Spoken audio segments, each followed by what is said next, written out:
नमस्ते, मेरो नाम आचल अधिकारी, म चाहिँ काठमाडौँबाट हो र हिजो हामी यहाँ जनकपुर धाममा बसेर एकदम पवित्र ठाउँमा हिन्दूहरूको स्थल जनकपुरमा हामीले यहाँ बस्यौँ, यहाँ मन्दिरको दर्शन पनि गऱ्यौँ र यहाँको विभिन्न मठ मन्दिरहरूमा घुम्न पाउँदाखेरि चाहिँ मनै शान्त भएको फिल भएको छ। नमस्ते, हामी हिजो जनकपुर आएर चाहिँ बिहान के गऱ्यौँ भनेर भनिदिनुहोस् त। हामी बिहान जलेश्वर मन्दिर गयौँ यहाँबाट, त्यसपछि आएर होटेलमा रेस्ट गरेर फेरि जानकी मन्दिर दर्शन गरेर अनि यहाँको एउटा अटोलाई लिएर सब उसले घुमाइदिँदो रहेछ। यहाँको राम मन्दिर अनि भूतनाथ मन्दिर, सङ्कट मोचन अनि महालक्ष्मी मन्दिर, अरू त्यस्तै गरेर विभिन्न 8-9वटा मन्दिरहरू घुमाइदिनु भयो।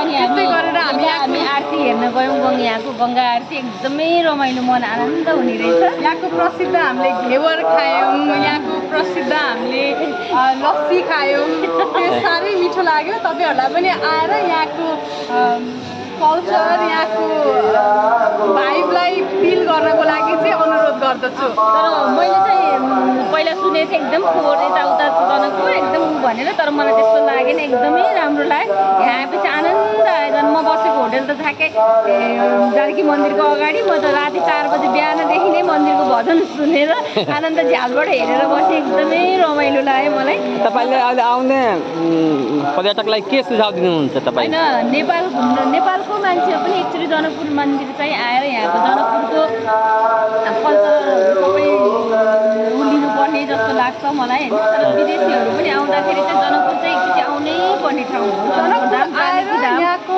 एनर्जी फिल गर्नु भन्छु कि कति पोजिटिभ छ यहाँको मान्छे। यहाँको मिथिला कल्चरलाई चाहिँ उहाँहरूले चाहिँ एकदमै इन्जोय गर्नुपर्छ जस्तो लाग्छ क्या मलाई।